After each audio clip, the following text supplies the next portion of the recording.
stand up.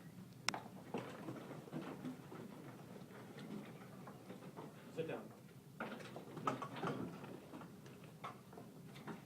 Raise your hand above your head. Put your hands down. Say your birthday.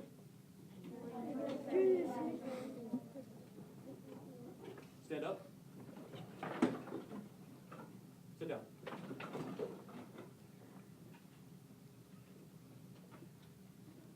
Vinny, can you stand up, please? Can you sit down, please? Thank you very much. Cohen, can you tell me your birthday, please? June the 6th. Awesome, thank you.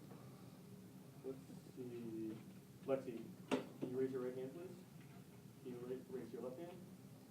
Keep them down. Thank you.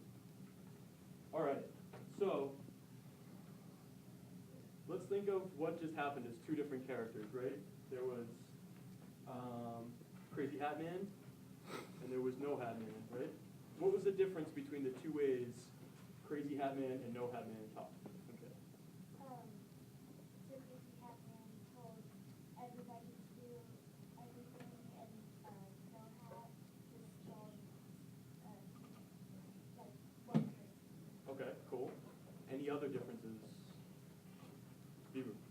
Well, Crazy Hat Man, when he asked like for the birthday. Yep. Well, he couldn't even hear anybody's birthday because he was so unorganized and not Hat Man. But it was more you could actually like hear the person's birthday. Okay. And let's think about the words that Crazy Hat Man and No Hat Man said. What was different about the sentences? Crazy Hat Man didn't say please. Awesome. And who did not Crazy Hat Man address when he was speaking? Did Crazy Hat Man, who was he speaking to? Everyone? Okay. And how did you know that? Okay. And what about Crazy Hat Man? Who was Crazy Hat Man talking to? Did you? He was what? Oh, right. Yeah, so who was not Crazy Hat Man talking to?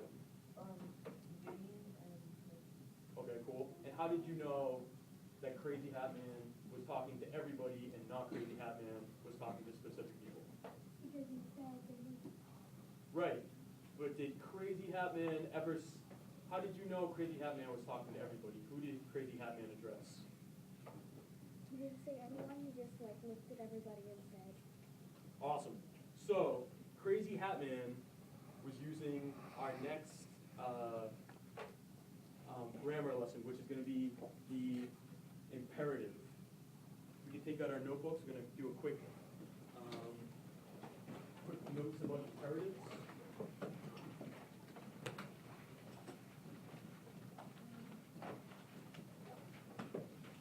So, an imperative sentence gives advice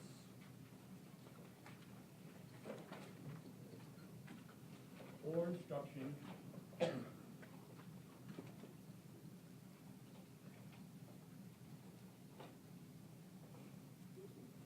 without identifying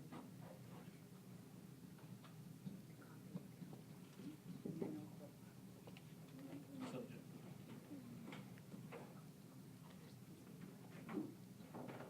So let's try and see if we can identify, we're going to call Crazy Hat Man now Imperative Man, and not Crazy Hat Man non-imperative man, okay? So I'm going to say a sentence, someone raise their hand and tell me which person is speaking, imperative man or non-imperative man. Let's see.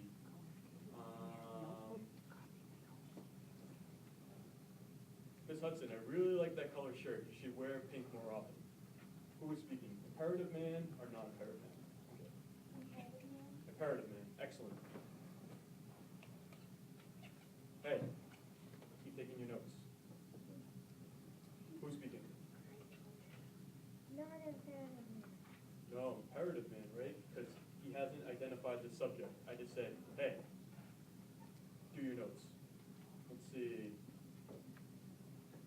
Pay attention. Who's speaking? Imperative man or not imperative man? Imperative man. And how do you know imperative man speaking? Because you didn't say Austin. Right. Perfect. So does everybody, so can someone give me an example of an imperative sentence?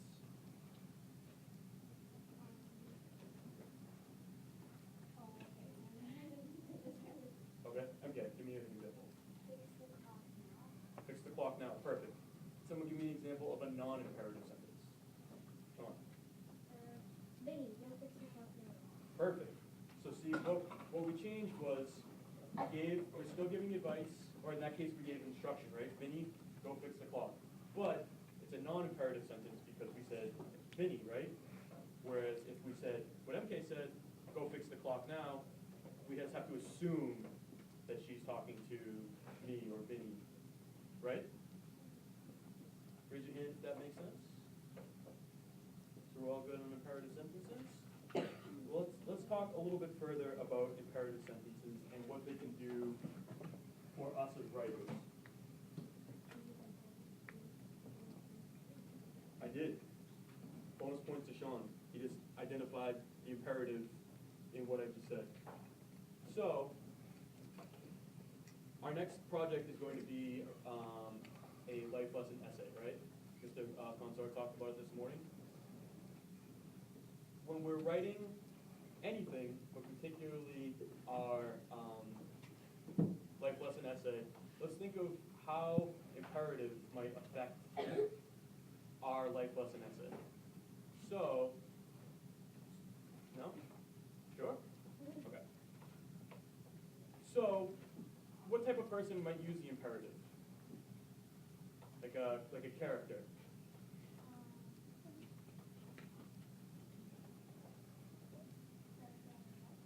Character, but what type of character? Like, would the character be, say, a student or the teacher? Who would use the imperative? A king. That's perfect. So, the imperative might be used by a king. So we want to think about what we just said, right? It gives advice or instruction without identifying the subject. So we need to think about people that would give advice or instruction that doesn't have to use the subject. So we identified a king. Who else might use the imperative? Teacher. Teacher, awesome. And let's try to think of not necessarily a job or title, but a type of person. Like, would a polite person use the imperative? Shaking your head no, or are you just shaking your head? You don't know which one you're doing? Okay. It would be probably a nice person would not use imperative. Okay, cool. So we could say I don't want to say not nice, but not friendly person. Like, not use the imperative, right? So if I'm walking down the street and someone's hat gets blown off their head, if I'm a nice, sociable person, I'll say, "Excuse me, Austin, your hat blew off." But if I'm sort of a cranky guy, I'll just say, "Your hat blew off," or "Hat blew off." You know, I won't even bother to address you. Just hat blew off and keep on walking. So what's another type of person that might use the imperative? Come on. Can I get a question? You may. Good use of the non-imperative. Thanks much. No problem. What's another type of person that might use the imperative? Maybe. I don't know if they're called, but like the people that have slaves, like. Oh, like someone that's in like a supervisor role, right?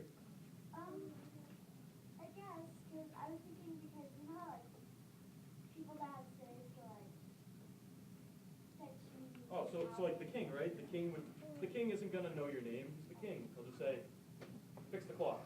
He's not gonna say, "Excuse me, Vinny, can you fix the clock, please?"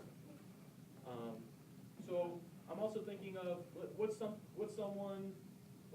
restriction on someone that might make them use the imperative, like if they're, say, maybe late to something. Like if you're in a rush, you may not have time to use the imperative, right? You could be a super nice person, very friendly, just be in a rush. Or, the house is on fire. Quick, grab the kids. You're not gonna say, excuse me, AJ, could you grab the kids? The house is on fire, right? So we want to think about maybe someone that's in a rush. So from these sort of ideas, we have types of people that might use the imperative, titles that might use the imperative, right? Specific jobs that would allow you to use the imperative. A type of person, maybe someone that's not friendly, or a circumstance, right? You're in a rush. The house is on fire. Grab the kids. So which one of these has a specific, what sort of setting would we find these in? Or first, can someone tell me what setting is? Talked about it last week. Oh.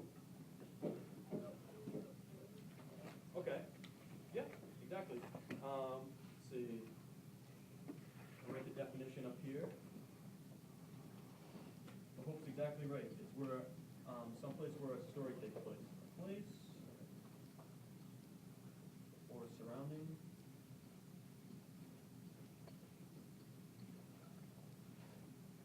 where an event takes place.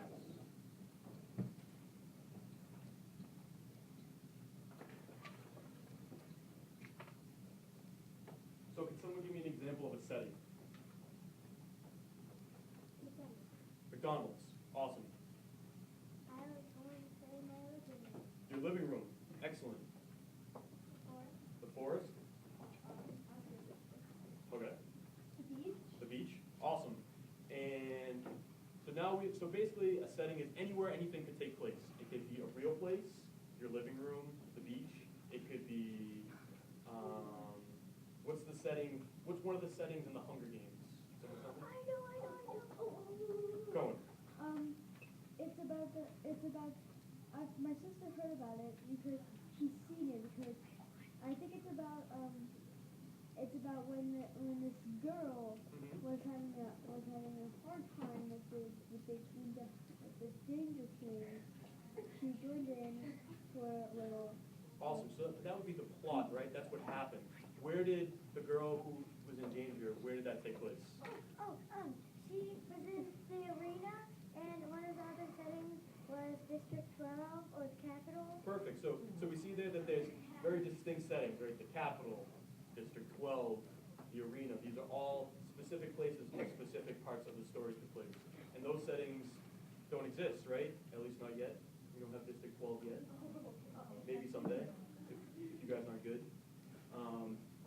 So a setting is anywhere anything can take place, right? So now we have these two ideas. We have the imperative and we have setting. So how might one of these, someone tell me the setting for someone using the imperative that's a king. Where might the king using the imperative be? King might be in a castle, right? And if we're thinking of, if you and I are writing a movie about the king in the castle who uses imperatives, who's there? There's the king. And who might the king be talking to using the imperative? Servants. Awesome. So what about the teacher? Where's a setting we might find a teacher? The school. And who might the teacher be talking to using the imperative in this setting, the school? Students. Awesome. So what about a not friendly person? Give me a setting for a not friendly person. Like on the sidewalk next to a road, maybe just walking by. Awesome. And who might the not friendly person be talking to in this setting on the side of the road? Just random people walking by. Sure. Okay. And then let's think of someone in a rush, right? They're using the imperative. They're in a rush. What setting might the person in a rush be? Okay. At work. Awesome. And who is the person in the rush talking to at the business place? Yeah, businessman. So like a coworker maybe? Coworker, yeah. So give me an example of what the person in a rush might say to their coworker at the office building. Using the imperative. Imperative. Yep. So. Remember, they're not going to address them by name Okay. or by subject. File all the papers, make coffee, and print out all the paperwork. Awesome, that's perfect, right? Didn't say, hey Vinny, could you make the copies and do the coffee for me? I'd really appreciate it, but he said, do the copies, make my coffee, and walked away, right?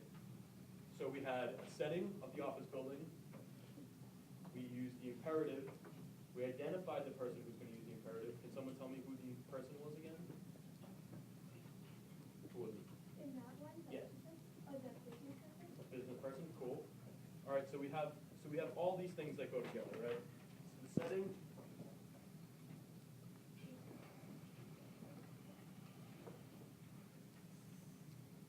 Speaker.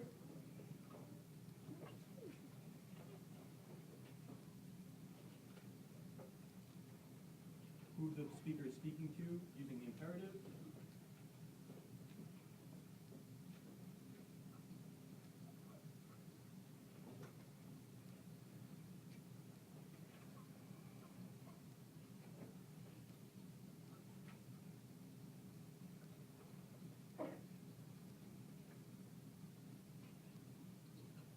All right.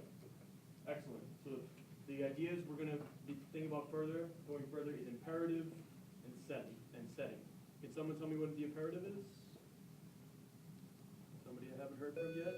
Oh, we'll review when we come back.